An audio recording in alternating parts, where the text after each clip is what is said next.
सलाम, नमस्ते, सत श्री अकाल। मैं हूं रजा और आप देख रहे हैं रजाग्राफी की अंतरराष्ट्रीय प्राइम टाइम रिपोर्ट। एक ऐसा वीडियो रिपोर्ट जिस एक ही वीडियो के अंदर दुनिया की तमाम बड़ी बड़ी खबरें, खासकर जो आपके लिए जरूरी होती है, वही हम आपको आपकी बेहतर जबान में और आसान जबान में आपको समझाते हैं, ताकि बच्चे से लेकर बुजुर्ग तक इस रिपोर्ट को समझ जाए और पता चले उनको कि दुनिया में क्या चल रहा है। पाकिस्तान की ताकत काफी ज्यादा बढ़ चुकी है।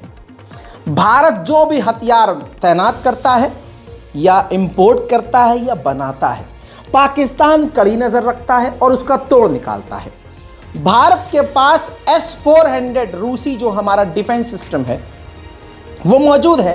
चाइना और पाकिस्तान के खिलाफ हमें इसका इस्तेमाल करना है और ये बॉर्डर पर तैनात भी हैं। आपको बता दूं, भले ही वो एक्टिव नहीं है, आपको बता दूं कि S-400 का तोड़ पाकिस्तान ने निकाल लिया है। ये बात मैं नहीं बोल रहा हूं, कभी कोई सुअर का मूत पीने वाला आके कह देगा ओ पाकिस्तान की तारीफ तल्ला है। नहीं नहीं नहीं नहीं, मैं तारीफ किसी की नहीं कर रहा हूं, फैक्ट्स बता रहा हूं। क्योंकि तुम्हारा बाप तुमको बताएगा नहीं, जो नाजायज बाप है, तो असली बाप तुमको बता रहा है। सुनो, अंग्रेजी की ये रिपोर्ट आपके सामने है मेरे दोस्तों। ये भारत की नहीं है, अंतरराष्ट्रीय रिपोर्ट है।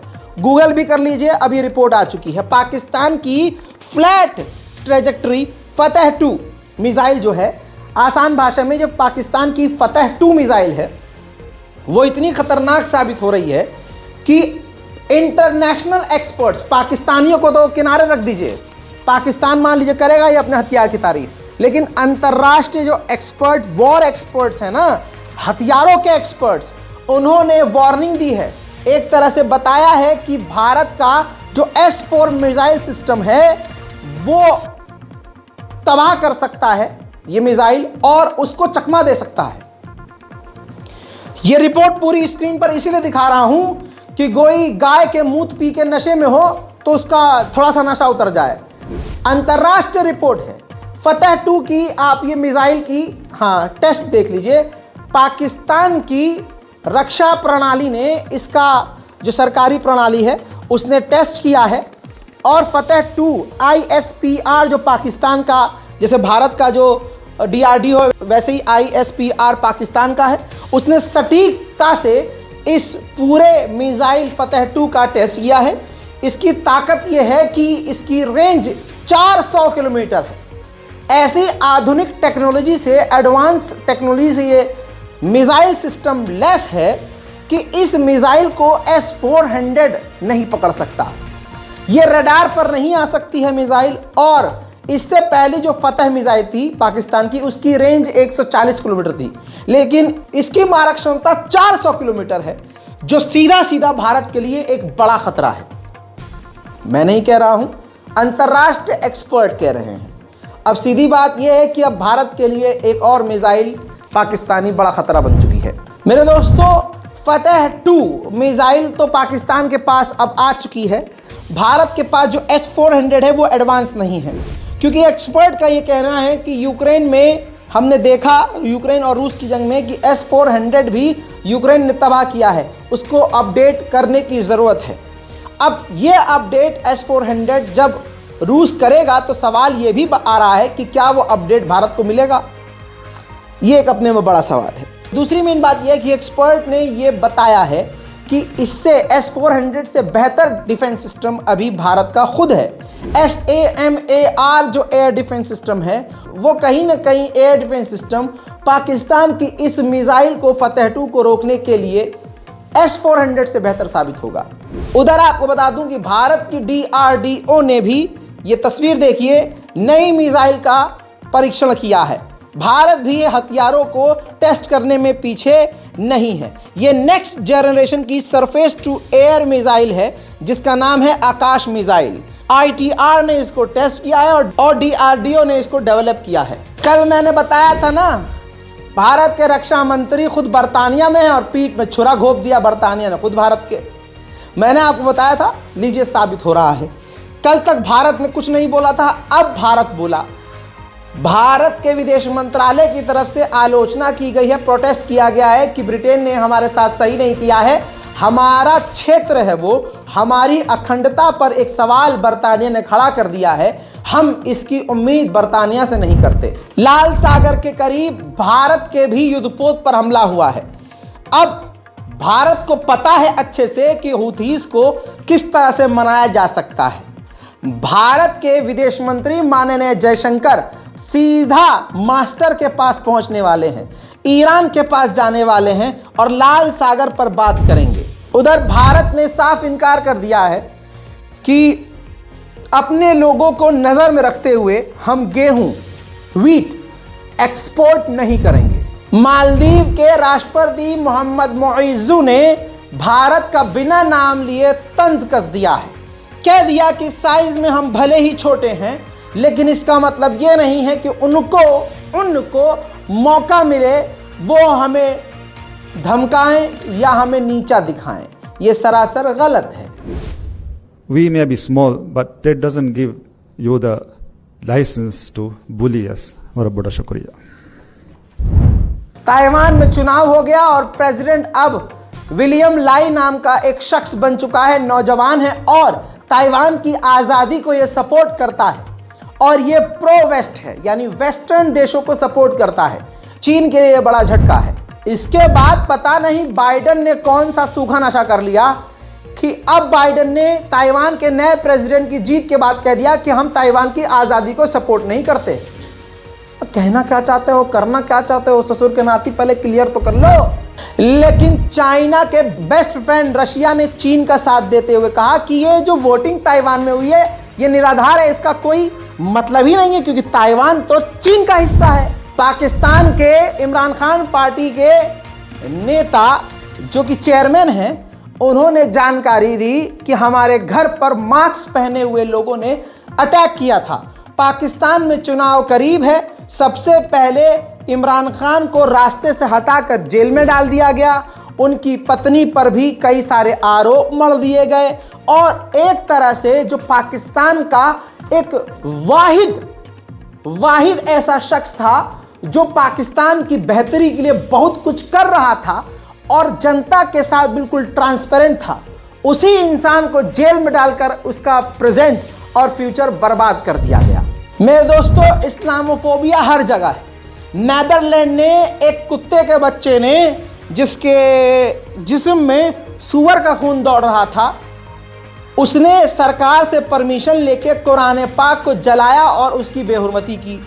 आसपास के लोगों ने, मुसलमानों ने जब देखा और रोकने की कोशिश करी तो पुलिस जो प्रोटेक्ट कर रही थी कुरान की बेहुरमती करने वालों को, उन पुलिस वालों ने मुसलमानों को पीटा भी और सैकड़ों मुसलमानों को गिरफ्तार भी कर लिया।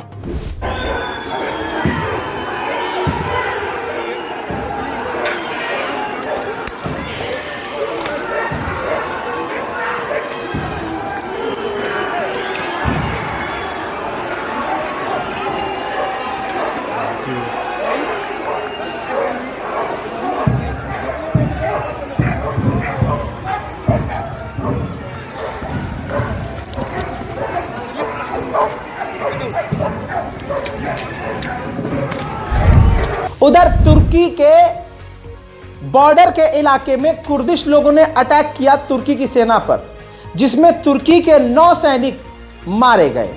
जिसके बाद पूरी ताकत से तुर्की ने इराक पर हमला किया जहां कुर्दिश लड़ाके बसते हैं और इस हमले में 36 कुर्दिश लड़ाके मारे गए।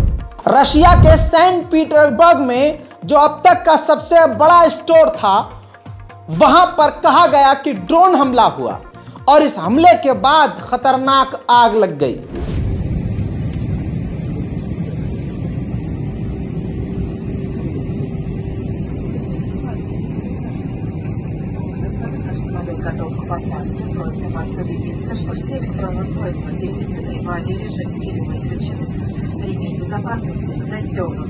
конкретно в вертикальном положении столику, благодарится внимание.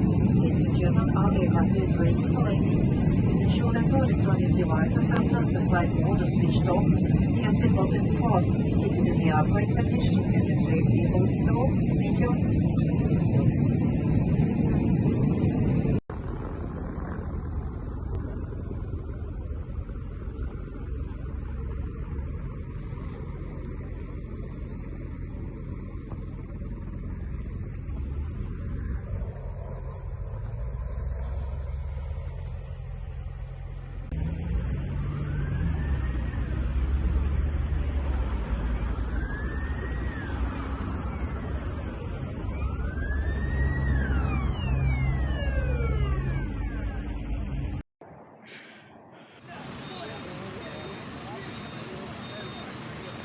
по них, выходящим из...